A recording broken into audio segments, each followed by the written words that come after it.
بسم اللہ الرحمن الرحیم وبہ نستعین انہ خیر ناصر ومعین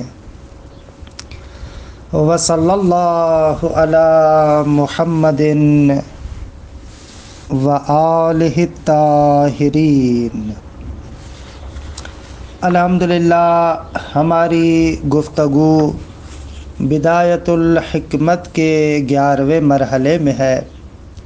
بدایہ کے 11ویں مرحلے کی فصل اول تعریف علم اور علم کے انقسامات اولیہ کے بیان میں ہے۔ عرض ہوا کہ فصل اول کے اندر مرحوم علامہ 3 مباحث کو ذکر کرتے ہیں۔ مبحث اول علم کی تقسیم ہے علم حصولی اور علم حضوری کی طرف۔ مبحث دوم اتحاد عاقل و معقول یا اتحاد عالم و علم و معلوم کے بیان میں ہے۔ مبحث سوم حقیقت علم کے بارے میں۔ یہ 3 مطالب اس فصل اول کے اندر علامہ ذکر کرتے ہیں۔ اچھا، مطلب اول کہ علم یا علم حصولی ہے یا علم حضوری ہے، اس کو آپ کی خدمت میں عرض کیا۔ مطلب دوم اتحاد عالم و علم و معلوم، کہ یہ مشہور ہے مسئلہ اتحاد عاقل و معقول کے عنوان سے بھی، یہ مسئلہ دوم ہے۔ اچھا، یہاں پر مرحوم علامہ نہایت اختصار کے ساتھ، یعنی بہت ہی مختصر بحث اس مسئلے کے بارے میں بیان فرماتے ہیں، لیکن کیونکہ یہ مسئلہ حکمت صدرائی کے اندر بہت زیادہ اہمیت کا حامل ہے اور اس مسئلے پر بہت زیادہ نتائج مترتب ہیں، لہٰذا میں چاہوں گا کہ اس مسئلے کو تھوڑا سا تفصیل کے ساتھ بیان کروں، تاکہ بالآخر مسئلے کا پشت صحنہ، پس منظر، مسئلے کی حقیقت آپ تک روشن ہو جائے۔ اور ویسے تو ہمارا ارادہ ہوتا ہے کہ اصل بدایہ کے مطلب کو بیان کر کے بعد میں وہ مطلب بیان کریں، لیکن حرکت جوہری کے باعث میں تجربہ یہ ہوا کہ جب اصل کتاب کا مطلب بیان ہو جاتا ہے تو پھر دوبارہ بیان کرنے کا حوصلہ نہیں رہتا، لہذا اس کو آغاز میں بیان کرتا ہوں، پھر عبارات پڑھوں گا میں بدایہ کی، اور انشاءاللہ اس مسئلے کے ذریعے سے حرکت جوہری کے جو نتائج کا آپ کو وعدہ دیا تھا اس میں سے اہم ترین نتیجہ بھی یہاں پر آپ کے سامنے بیان ہو جائے گا۔ دیکھیں، مسئلہ اتحاد عاقل و معقول کے بارے میں جو میں اجمالاً آپ کے سامنے پیش کروں گا، وہ مطلب ہے جو حضرت علامہ حسن زادہ آمولی دام ظلہ العالی کا ایک رسالہ ہے، انسان در عرف عرفان۔ اس رسالے کے اندر انہوں نے مختصر طریقے سے اس مسئلے کا لب لباب اور اس مسئلے کے جتنے بھی نتائج وغیرہ ہیں وہ بیان کیے ہیں، کہ علامہ حسن زادہ آمولی نے بہت ہی خوبصورت طریقے سے اس مسئلے کو پیش کیا ہے، لہذا اسی رسالے سے میں چاہوں گا کہ کچھ مطالب آپ کی خدمت میں عرض کروں۔ اگرچہ خود علامہ حسن زادہ آمولی دام ظلہ العالی کا ایک مفصل رسالہ بلکہ ایک مفصل کتاب اس موضوع پر موجود ہے، لیکن بہرحال بدایہ پڑھ رہے ہیں تو اس مسئلے کی بنیاد آپ کے سامنے اچھے طریقے سے آ جائے کہ بالآخر یہ اتحاد عاقل و معقول میں ہو کیا رہا ہے، آخر اس مسئلے کے اندر ایسا کون سا اہم عنصر ہے جو ملا صدرہ کے نظریات میں اس کو شاہکار کر کے پیش کرتے، ہو کیا رہا ہے اس مسئلے میں، تو ضروری ہے کہ اس اعتبار سے آپ دیکھیں۔ اگر پہلی بات تو یہ ہے کہ یہ جو مسئلہ ہے اتحاد عاقل و معقول، یہ مسئلہ کوئی آج کا مسئلہ نہیں ہے، بلکہ ایک لحاظ سے دیکھا جائے تو قدیم زمانے سے حکماء کے درمیان یہ مسئلہ رائج رہا ہے۔ حتیٰ ملا صدرہ کیا بلکہ عالم اسلام سے پہلے اسلام سے پہلے خود یہ فلاسفہ کے درمیان بحث تھی کہ فلسفی گزرے ہیں اسلام سے پہلے فرفوریوس کے نام سے. آغا فرفوریوس وہ بندہ ہے جس نے اس مسئلہ اتحاد عاقل و معقول کو پیش کیا. اچھا، عرفانی کتابوں کے اندر بھی یہ مسئلہ ہے. مثلا مصباح الانس میں ابن حمزہ فناری اس کو پیش کرتے ہیں. حتیٰ مثنوی معنوی کے اندر ملائے رومی اس مسئلے کو بیان کرتے ہیں. علم اللہ صدرہ کے آثار میں تو یہ مسئلہ بھرا پڑا ہے کہ انشاءاللہ آئے گا. لیکن عالم اسلام کے اندر ہمارے جو بعض بزرگان ہیں، جیسے مثلا شیخ الرئیس بو علی سینا، ان کے بارے میں معروف یہ ہے کہ وہ اتحاد عاقل و معقول کے منکر دے، اور خود اشارات کے اندر خود بہت زیادہ طنز کرتے ہیں فرفوریوس پر کہ یہ کیا بات کر رہے ہیں اتحاد عاقل و معقول کے بارے میں. تو مشہور یہ ہے کہ بو علی سینا اتحاد عاقل و معقول کے منکر دے. لیکن انشاءاللہ ہم جو یہاں پر ایک بحث آپ کے سامنے پیش کرنے والے ہیں، اس بحث کو اگر اچھے طریقے سے آپ نے ملاحظہ کیا اور دیکھا تو پتہ چلے گا کہ جس اتحاد عاقل و معقول کو بو علی سینا رد کرتے ہیں، اس اتحاد عاقل و معقول کو نہ فرفوریوس مانتا ہے اور نہ ہی ملا صدرہ ثابت کرنے کی کوشش کر رہا ہے. جس اتحاد عاقل و معقول کو ملا صدرہ اور فرفوریوس اور یہ عرفاء بزرگان ثابت کرتے ہیں، اس کا منکر بو علی سینا بھی نہیں ہے. دوسرے لفظوں میں اتحاد عاقل و معقول کی مختلف صورتیں ہیں، اتحاد کی مختلف صورتیں ہیں، جن میں سے بعض صورتیں باطل ہیں کہ جن کی طرف بو علی سینا ناظر ہے. بو علی سینا ان باطل صورتوں کی طرف ناظر ہے اور ان کو باطل قرار دیتا ہے. ان صورتوں کو خود ملا صدرہ اور جو اتحاد عاقل و معقول کے قائلین ہیں وہ لوگ بھی نہیں مانتے. اور بعض صورتیں ایسی ہیں اتحاد عاقل و معقول کی کہ جن کو ملا صدرہ اور ملا صدرہ سے پہلے فرفوریوس وغیرہ یہ بزرگان ثابت کرتے تھے، اس کے منکر بو علی سینا بھی نہیں ہے، بلکہ بقول مرحوم بقول بہت سارے بزرگان کے، مثلا من جملہ موجودہ بزرگان میں سے حضرت علامہ حسن زادہ آمولی دام ظلہ العالی، وہ فرماتے ہیں کہ وہ جو جائز صورتیں، درست صورتیں، ان کو بو علی سینا بھی مانتے ہیں. اس کی کتاب کے اندر چاہے اشارات ہو یا دوسری کتابیں ہوں، ان کتابوں کے اندر اشارات موجود ہیں کہ اس قسم کے اتحاد کو وہ بھی قبول کرتے ہیں. اچھا، آتے ہیں خود اتحاد عاقل و معقول کے مسئلے کی طرف. اچھا، پہلا نقطہ جو میں اس اتحاد کی بحث کی طرف آؤں آپ کے لیے واضح کر دوں.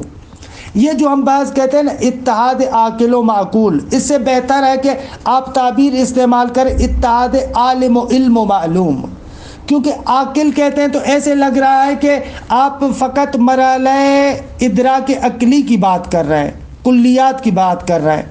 حالانکہ ہمارا جو نقطہ ہے وہ مرحلہ ادراک عقلی کے ساتھ مختص نہیں ہے. مطلق علم، چاہے وہ ادراک عقلی کی صورت میں ہو، چاہے وہ ادراک حسی کی صورت میں ہو، چاہے وہ ادراک خیالی کی صورت میں ہو، چاہے وہ ادراک وہمی کی صورت میں ہو، چاہے وہ ادراک تخیلی کی صورت میں ہو.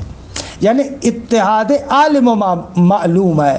یعنی جس طریقے سے آپ کہتے ہیں اتحاد عاقل و معقول، اسی طریقے سے اتحاد خیال و متخیل بھی ہے، اتحاد متوہم و وہم بھی ہے، اتحاد حس و حاس و محسوس بھی ہے. بھلے یعنی تمام مراحل جہاں پر علم کو آپ مطرح کرتے ہیں وہاں پر یہ اتحاد عالم و معلوم کی بات آتی ہے. بہرحال دیکھیں، اتحاد کے ایک لحاظ سے اگر دیکھا جائے، جیسے حضرت علامہ حسن زادہ آمولی فرماتے ہیں، اتحاد کی 6 صورتیں ہیں. ان 6 صورتوں میں سے 3 صورتیں باطل ہیں اور 3 صورتیں صحیح ہیں. بو علی سینا جو اتحاد کے منکر ہیں وہ ان 3 باطل صورتوں کی بات کرتے ہیں، ان کی طرف ناظر ہیں، اور صدرہ جو اتحاد کی بات کر رہے ہیں وہ بقایا صحیح صورتوں کی طرف ناظر ہیں. ابھی آہستہ آہستہ ہم بیان کرتے ہیں.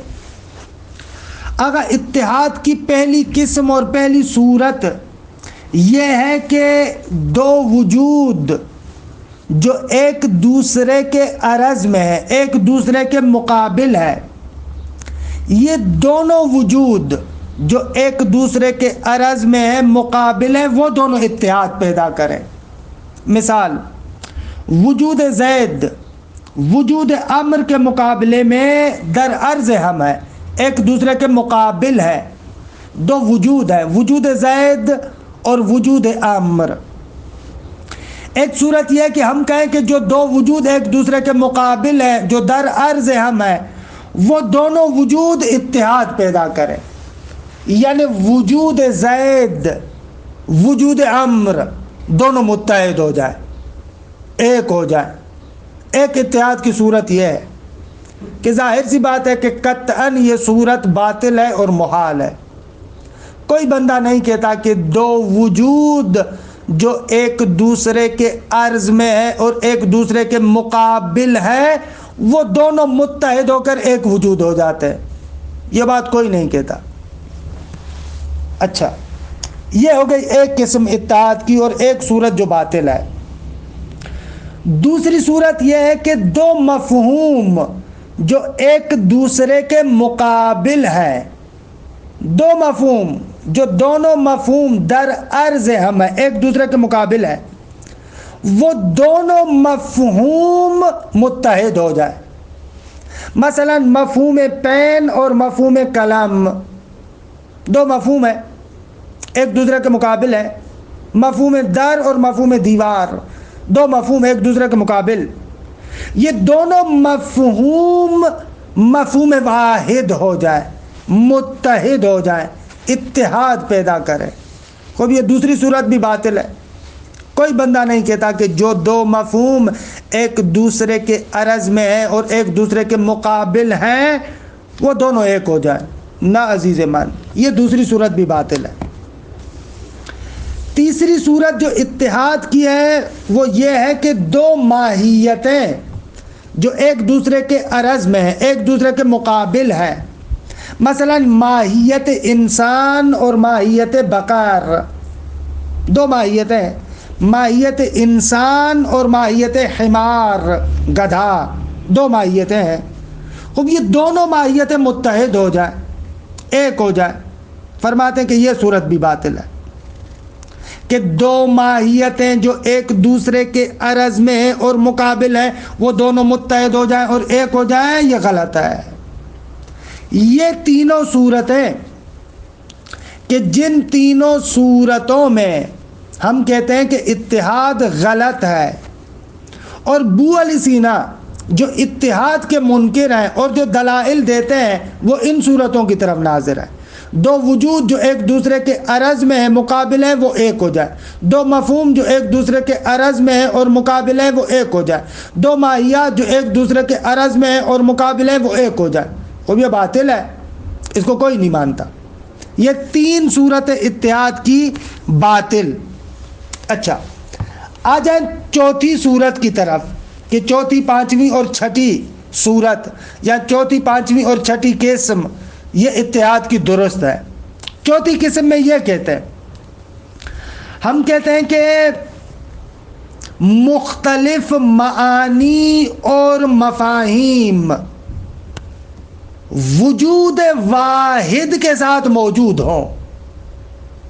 دقت کیجئے گا، مثلا نفس انسانی اور صور مدرکہ جو مختلف صورتیں اس کے ذہن میں، نفس انسانی اور صور مدرکہ یہ آپس میں متحد ہے۔ آپس میں متحد ہے یعنی کیا؟ یعنی خارج میں موضوع واحد کے ساتھ وجود واحد کے ذریعے سے موجود ہے۔ بے عبارت اخری، خارج کے اندر جو ایک موجود اور وجود ہے وہ عیناً وہی وجود واحد نفس بھی ہے، اور وہی وجود واحد علم بھی ہے، اور وہی وجود واحد صور علمیہ بھی ہے۔ یعنی خارج کے اندر ایسے نہیں ہے کہ نفس انسانی جداگانہ چیز ہو اور صور علمیہ جو اس کے پاس موجود ہیں وہ جداگانہ وجود سے موجود ہوں۔ نہ نہ نہ نہ نہ نہ نہ، ایسے بالکل نہیں۔ وجود واحد ہے، جو وجود واحد نفس کا وجود بھی ہے اور صور مدرکہ کا وجود بھی ہے۔ چوتھی صورت اتحاد کی یہ ہے کہ یہ صورت اپنی جگہ پر درست ہے، غلط نہیں ہے۔ ہو سکتا ہے کہ خارج میں ایک وجود واحد ہو، اسی وجود واحد کے ذریعے سے معانی اور مفاہیم متعددہ موجود ہوں، ایک ہی وجود ہے، اسی ایک ہی وجود سے ان معانی اور مفاہیم متعددہ کو آپ انتزاع کریں، ہو سکتا ہے۔ یہی تقریباً ہم کسی حد تک مطلب صفات عین ذات کو جو بیان کرتے ہیں علم کلام کے اندر، وہاں پر یہی کہتے ہیں کہ خارج میں ایک وجود واحد بسیط ہے کہ جس سے آپ صفات متعددہ کو انتزاع کرتے ہیں۔ خدا عالم ہے، خدا قادر ہے، خدا مدرک ہے، خدا مرید ہے، خدا حی ہے، خدا سمیع ہے، خدا بصیر ہے، اور جتنی بھی صفات کمالیہ ہیں۔ آپ کہتے ہیں یہ مختلف صفات ہیں یعنی مفہوماً، واقعاً مفہوماً مفہوم علم غیر از مفہوم قدرت ہے، مفہوم قدرت غیر از مفہوم حیات ہے، مفہوم حیات غیر از مفہوم ارادہ ہے، مفہوم ارادہ غیر از مفہوم ادراک ہے، مفہوم ادراک غیر از مفہوم مثلاً سمیع ہونا ہے، بصیر ہونا ہے، درست ہے، غیر از مفہوم متکلم ہونا ہے۔ خب یہ مفاہیم کے لحاظ سے جدا ہے، لیکن خارج میں آپ کیا کہتے ہیں؟ وہی وجود واحد بسیط ہے، ایک ہی وجود واحد بسیط کے ذریعے سے یہ مختلف معانی موجود ہے۔ خب یہ بھی ایک طریقے کا اتحاد ہے۔ بعض بزرگان نے آ کر کہا ہے کہ ملا صدرہ جو کہتے ہیں اتحاد عاقل و معقول، ان کی مراد یہ ہے اتحاد عاقل و معقول سے، یعنی خارج کے اندر وہی ایک شے نفس انسانی بھی ہے، وہی ایک شے صور ذہنیہ بھی ہے، دو وجود نہیں ہے، وجود واحد ہے جس کے ذریعے سے یہ چیزیں موجود ہیں۔ وہی خارج کے اندر نفس انسان بھی ہے، علم انسان بھی ہے، معلوم ہے، تینوں ایک چیز ہے، کوئی فرق نہیں، وجود واحد ہے۔ بعض لوگوں نے اس طریقے سے کہا ہے بقول علامہ حسن زادہ آملی دام ظلہ العالی کے کہ یہ صورت اتحاد کی تو درست ہے، اس کا انکار نہیں ہے۔ آپ کی جو کتاب ہے اتحاد عاقل و معقول، اس کے اندر جو 10واں درس ہے اس میں ان مطالب کو انہوں نے ذکر کیا ہے۔ آپ کہتے ہیں یہ اتحاد کی صورت درست ہے، لیکن ملا صدرہ جو اتحاد کی بات کرتے ہیں وہ کچھ اور ہے۔ ملا صدرہ جو اتحاد کی بات کرتے ہیں وہ اتحاد عاقل و معقول یہ قسم نہیں ہے، بعد والی قسم ہے جس کو 5ویں قسم میں ہم ذکر کریں گے۔ بس یہ ایک صورت ہے اتحاد عاقل و معقول کی۔ آجا اتحاد عاقل و معقول کے اندر 5ویں قسم، بس چوتھی قسم درست ہے، ہو سکتا ہے کہ معانی متعددہ وجود واحد کے ذریعے سے موجود ہو، مشکل ہی نہ دار ہے، کوئی مسئلہ نہیں ہے۔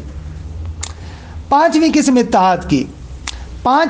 اتحاد کی یہ ہے کہ دو چیزیں جو آپس میں طول ہم ہیں، ابھی تک جو بات ہو رہی تھی در عرض ہم، اب کہہ رہے ہیں کہ دو چیزیں ایک دوسرے کے طول میں ہے، مثلا ایک ناقص ہے اور دوسری کامل ہے،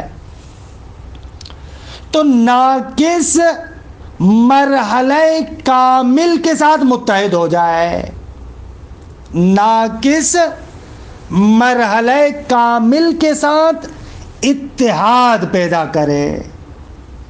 خب علامہ فرماتے ہیں کہ یہ صورت ہے کہ جس کو ملا صدرہ اتحاد عاقل و معقول کی بات میں ذکر کر رہے ہیں کہ ناقص کامل کے ساتھ اتحاد اندکاکی پیدا کرے، ناقص کامل کے اندر مندک ہو جائے، مزمحل ہو جائے، ناقص کامل کے اندر مندرج ہو جائے، کہ بہرحال اس کی وضاحت کی ضرورت ہے۔ یہی وہ عام نقطہ ہے اتحاد عاقل و معقول میں کہ جس کو ہم توضیح دینا چاہتے ہیں۔ چند مثالوں کے ذریعے سے ہم کوشش کریں گے اس 5ویں قسم کو آپ کے سامنے واضح کریں۔ مثال، پہلی مثال ایک بیج ہے، اس بیج کو آپ زمین کے حوالے کرتے ہیں، وہ بیج جو زمین کے حوالے ہوا، آہستہ آہستہ وہ بیج ایک پودے کی شکل اختیار کرتا ہے، پھر وہ پودا آہستہ آہستہ تکامل پیدا کرتے کرتے کرتے ایک شجر اور پیڑ کی شکل میں ہمارے سامنے آتا ہے۔ اب یہاں پر آپ دیکھ رہے ہیں کہ حرکت جوہری کے باعث میں ہم نے کیا بیان کیا تھا، کہ عرض کیا کہ حرکت جوہری کے بحث کا نتیجہ بھی یہاں پر واضح ہو جائے گا، وہ یہیں پر روشن ہوتا ہے۔ حرکت جوہری کے اندر ہم نے کہا کہ ایک وجود سیال ہوتا ہے، وہی وجود سیال آہستہ آہستہ حرکت کرتا ہے، یعنی تکامل کے درجات کو طے کرتا ہے۔ اصلاً مفہوم تکامل یعنی یہ جو آپ کہتے ہیں نا ایک شے تکامل پیدا کرتی ہے، ایک شے ارتقا پیدا کرتی ہے، اس کا صحیح مفہوم یہ ہے کہ ایک شے اپنے مرحلہ ناقص سے نکل کر مرحلہ کامل تک آتی ہے۔ اصلاً تکامل کا معنی یہ، ارتقا کا معنی یہ ہے، یہ جو آپ سنتے ہیں تکامل ارتقا، اس کا معنی یہی ہے کہ ایک موجود مرحلہ ناقص سے نکل کر مرحلہ کامل تک پہنچتا ہے۔ یہ بیج مرحلہ ناقص جو بیج والا تھا اس سے نکل کر وہی حرکت کرتا ہے، تکامل اختیار کرتا ہے، یعنی ارتقا پیدا کرتا ہے، آہستہ آہستہ پودا بنتا ہے، پھر آہستہ آہستہ چلتا ہے پودے سے پیڑ کی شکل اختیار کرتا ہے۔ یہ جو ایک موجود اپنے مرحلہ ناقص سے نکل کر مرحلہ کامل کی طرف آتا ہے، اس کو کہتے ہیں اتحاد۔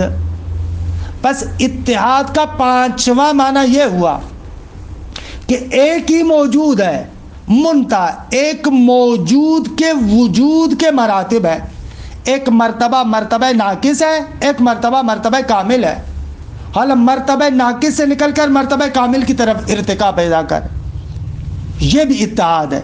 کہ جس کو ہم نے کہا کہ دو امر ہیں، دو امر ایک لحاظ سے دو امر ہیں، اگر ناقص اور کامل دیکھیں دو امر ہیں، آپ بیج اور پیڑ دیکھیں دو چیزیں، لیکن ایک لحاظ سے دیکھیں وہی ایک چیز ہے، وہی بیج ہے جو ارتقا پیدا کرتا ہے پیڑ اور درخت کے مرحلے تک پہنچتا ہے۔ درست ہے، یہ اتحاد کی ایک مثال۔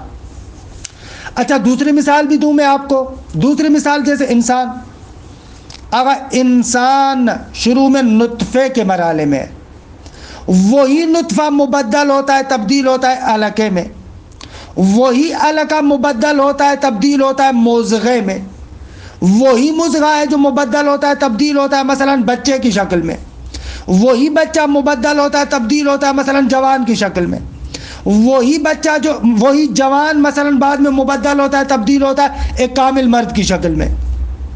درست ہے؟ تو یہاں سے آپ دیکھیں یہ جو نطفہ مرد کامل کے مرحلے تک پہنچا ہے، تو ایک مرحلہ ناقص تھا، جس مرحلہ ناقص نے اتحاد پیدا کیا ہے مرحلہ کامل کے ساتھ، اتحاد پیدا کیا ہے مرحلہ کامل کے ساتھ، یعنی کیا؟ یعنی وہ مراحل ناقص سے نکل کر مرحلہ کامل تک آیا ہے، یعنی وہ مرحلہ ناقص مندک ہو جاتا ہے اس مرحلہ کامل کے اندر۔ یعنی یہ کہ جب وہ موجود مرحلہ ناقص کے مرحلے میں تھا، جب مرحلہ کامل تک پہنچتا ہے تو اس مرحلہ کامل میں مرحلہ ناقص کے سارے کمالات موجود ہوتے ہیں، اس کے جو نقصانات تھے، اس کی جو ناداریاں تھیں وہ نہیں ہوتی۔ یہ اہم مطلب ہے، یہ ہے اتحاد۔ اچھا بس یہاں پر کیا ہوا کہ ناقص کامل کے اندر مندک ہوا۔ اس کا معنی یہ نہیں ہے کہ ناقص اور کامل دو جداگانہ دو عرض ہم ہوں اور وہ دونوں مل کر ایک ہو جائیں، نہ یہ نہیں کہتے۔ مثلا وہ پہلے مرحلے میں ہم نے کہا تھا کہ باطل ہے کہ ادھر سے پتھر کو اٹھائیں، ادھر سے انسان کو اٹھائیں، ان دونوں کو آپ کہیں کہ آپس میں متحد ہو جائیں اور اتحاد پیدا کریں، نہ عزیز مان، یہ نہیں ہے، یہ باطل صورت ہے۔ یہ وہ صورت ہے جہاں پر دو موجود در عرض ہم در ایک دوسرے کے مقابل تھے، ان کا اتحاد محال ہے، ہم نے عرض کیا۔ یہاں پر جو ناقص اور کامل کی بات کر رہے ہیں کہ یعنی ایک ہی موجود ہے ایک لحاظ سے، جس کے دو مرحلے ہیں، ایک ناقص مرحلہ، ایک کامل مرحلہ۔ یا آپ ایسے کہیں کہ دو موجود ہیں لیکن ان کا آپس میں رشتہ در طول ہم ہے، ایک دوسرے کے طول میں ہے۔ یہ بات ملا صدرہ کہنا چاہتے ہیں۔ تو اچھا، بس اس نظریے کے اعتبار سے اتحاد عالم و معلوم کیا ہوا، اتحاد عاقل و معقول کیا ہوا؟ تو اب آئیں دیکھیں کتنا فرق ہوتا ہے۔ ملا صدرہ جو کہتے ہیں اتحاد عاقل و معقول یا اتحاد عالم و معلوم، یعنی یہ نفس جب انسان کا کسی چیز کو نہیں جانتا، درست ہے، عالم نہیں ہوتا، اور بعد میں عالم ہوتا ہے، تو کیا رونما ہوتا ہے؟ ملا صدرہ کہتا ہے کہ نفس انسانی عالم کے ساتھ کیا ہوتا ہے؟ اتحاد پیدا کرتا ہے۔ خوب اتحاد پیدا کرتا ہے یعنی کیا؟ یعنی وہ نفس جو علم نہیں رکھتا تھا وہ ناقص تھا، اب نفس جب علم پیدا کرتا ہے تو وہی نفس ارتقا پیدا کرتا ہے، ارتقا پیدا کرتا ہے، عالم بنتا ہے۔ یعنی دوسرے لفظوں میں دیکھیں کتنا خوبصورت نکتہ ہے۔ ہم عام طور پر سمجھتے ہیں انسان جب عالم بنتا ہے تو کیا ہوتا ہے؟ انسان اپنی جگہ پر موجود ہے، علم باہر سے آ کر انسان کے ساتھ، انسان کے پاس موجود ہو جاتا ہے۔ یعنی ہمارے ذہنوں میں ایسے تصویر ہوتی ہے کہ علم عالم کے محضر میں آتا ہے، علم عالم کے پاس آتا ہے۔ یہ جتنی بھی تعبیرات ہیں وہ ہم عام طور پر ایسے کہتے ہیں حصول شیء للعالم، عالم کے لیے ایک شے حاصل ہوتی ہے۔ اس سے ان تعبیرات سے، ان جملات سے یہ مطلب سمجھ میں آتا ہے کہ گویا کہ عالم اپنی جگہ پر موجود ہے، ادھر سے باہر سے علم آتا ہے اور اس کے ساتھ اس کے پاس آ کر موجود ہو جاتا ہے۔ لیکن ملا صدرہ کہتے ہیں کہ اگر دقت کریں ایسے نہیں ہے، علم عالم کے پاس نہیں آتا بلکہ یہ عالم ہے جو علم کے محضر میں جاتا ہے۔ یعنی کیا؟ یعنی یہ عالم ہے، یعنی یہ نفس انسانی ہے جو ارتقا پیدا کرتا ہے، مرحلہ ناقص سے نکل کر مرحلہ کامل کی طرف آتا ہے۔ یہ انسان ہے، یہ عالم ہے جو مرحلہ ناقص سے نکل کر مرحلہ کامل کی طرف جاتا ہے۔ خوب یہاں پر دیکھیں یہ کلن اتحاد عاقل و معقول کی بحث ساری کی ساری مرتبط ہو جاتی ایک لحاظ سے نتیجہ ہے حرکت جوہری کی بحث کا۔ جب ہم نے کہا تھا نا حرکت جوہری میں کیا ہوتا ہے کہ ایک شے اپنے ذات کے اندر متحول ہوتی ہے، ایک شے اپنی ذات کے اندر تحول پیدا کرتی ہے۔ جب ایک شے اپنی ذات کے اندر تحول پیدا کرتی ہے تو وہ مرحلہ ناقص سے نکل کر مرحلہ کامل کی طرف آتی ہے۔ خوب یہ اتحاد عاقل و معقول۔ بس اتحاد عاقل و معقول یا اتحاد عالم و معمول، عالم و معلوم، یعنی ایک شے کی ذات کے اندر ایک تحول جوہری پیدا ہوتا ہے، یعنی واقعاً وہ ذات ارتقا پیدا کرتی ہے۔ یعنی علم کوئی عرض نہیں ہے، علم کوئی خارج سے باہر سے چپکنے والی چیز نہیں ہے جو عالم کے ساتھ چپک جاتی ہے۔ ہم لوگ ایسے تصور کرتے ہیں، بقول استاد شہید مرزا مطہری کے، ہم لوگ ایسے سوچتے ہیں کہ ایک مرتبہ دیوار ہے، اس دیوار کے اوپر رنگ پھیر دیتے ہیں آپ۔ ہم لوگ بھی ایسے سمجھتے ہیں کہ انسان کا نفس ہے اور اس نفس کے اوپر علم نامی ایک رنگ چڑھا دیا جاتا ہے، ہم لوگ ایسے سمجھتے ہیں، حالانکہ ایسے نہیں ہے۔ بلکہ دوسری مرتبہ کیا ہوتا ہے کہ ایک مٹیریل بناتے، اس مٹیریل سے آپ دیوار بناتے، اسی مٹیریل سے دیوار بن رہی ہے۔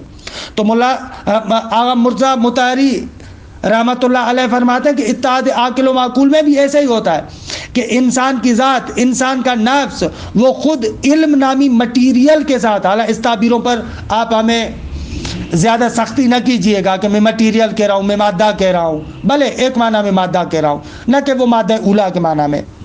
گویا کہ ایک مادہ ہے، ایک مٹیریل ہے کہ جس مٹیریل اور مادے کے ذریعے سے انسان یعنی عالم کی وہ ذات، اس کی سرشت بنتی ہے، وہ بنتا ہے اس سے، جیسے دیوار اس مٹیریل سے بن رہی تھی۔ یہ اتحاد عاقل و معقول۔ دوسرے لفظوں میں اس اتحاد کے ذریعے سے انسان کی ذات اور انسان کی سرشت تعمیر ہوتی ہے، تشکیل ہوتی ہے، اور یہی معنی ہے اس کا کہ جو بعض بزرگان کہتے ہیں کہ انسان خود اپنے علم سے بنتا ہے، یعنی یہی، یہ دیکھیں کتنا خوبصورت معنی ہے، اور یہ معنی ہے اتحاد عاقل و معقول کا۔ اچھا، وقت بھی گزر گیا اور آخری قسم کی طرف صرف میں ایک اشارہ کر دوں۔ یہ پانچویں قسم ہے کہ جس کو ہم کہتے ہیں اتحاد عاقل و معقول، اور یہی ملا صدرہ کہتے ہیں کہ یہ عالم ہے، یہ نفس انسانی ہے جو ارتقا پیدا کرتا ہے، یہ نفس ہے جو ارتقا پیدا کرتا ہے۔ عالم علم کے محضر میں جاتا ہے، یہ ہوتا ہے علم کے مورد میں، یہ ہوتا ہے اتحاد عاقل و معقول کے مورد میں۔ اچھا، چھٹی قسم ایک اور اتحاد کی ہے کہ جو معمولاً عرفان میں بیان ہوتی ہے۔ وہ چھٹی قسم یہ ہے کہ بہرحال اس کو بلا میں آئندہ جلسے میں ذکر کرتا ہوں، اگر یہاں پر پھر ذکر کروں گا تو ممکن ہے یہ پانچویں قسم بھی آپ کے ذہن سے نکل جائے، لہذا فعلاً آپ اس کو لے لیں، اور انشاءاللہ آئندہ جلسے میں کوشش کروں گا کہ وہ جو چھٹی قسم اتحاد کی ہے اس کو بیان کروں کہ اس کے بھی اپنے فوائد ہیں، لیکن وہ زیادہ تر عرفان کے اندر بیان ہوتی ہے، وہ اس پانچویں قسم سے بھی زیادہ عمیق تر ہے۔ وصلی اللہ علی محمد و آل بیتہ الطیبین الطاہرین۔